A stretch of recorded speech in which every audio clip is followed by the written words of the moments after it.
Hello guys, Assalamualaikum. So for today's video guys, ituturo ko po kayo sa aming communal goat house. So yan po siya guys, ang ating communal goat house. So this is the room number 1. So meron siyang capacity na 26 goat stocks na po siya dito. So ito po yung kanyang door. Yes. Meron siyang feeding station. And then this is the room number 2. Ito po yung room number 2 natin guys. So same as usual, meron tayong 26 food stock dito na nakulong. Kanyang door. And then room number 3. So yan po guys, ang daming tain ng kambing. Then syempre guys, kasama rin sa ating binigay yung solar panel with electrical component. So ito yung kanilang electrical component, and then the solar is sa taas. So kung walang kwan guys, automatic, ito yung magbibigay sa kanila ng electrical supply.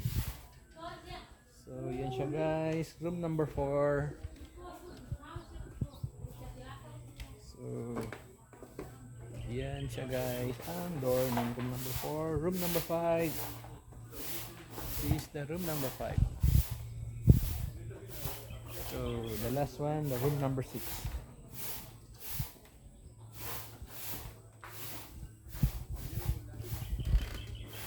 So ito yung ating room number 6. So syempre guys, kasama natin si Dato Moxie. Dato Moxie, shout out kapansan. Shout out. Yan po si Dato Moxie, yung ating beneficiary ng ating goat stocks. So yan po siya guys. Dito tayo ngayon sa gilid. So yan, ito yung feeding straw. So dito po ilalagay yung mga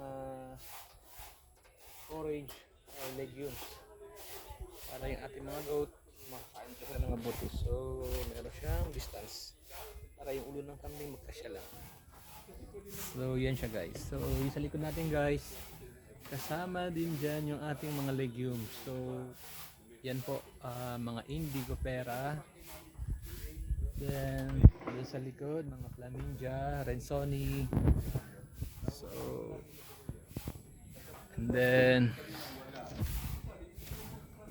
yan siya guys. Siyempre meron din tayong binigay na water. This one, water tank. So this is the water tank. Siyempre kasama rin yung kanilang mga balde. So dyan po si ate maglilinis ng goat house or ng room. So yan po siya guys. Thank you for watching. Pagpalain bang sa Moro.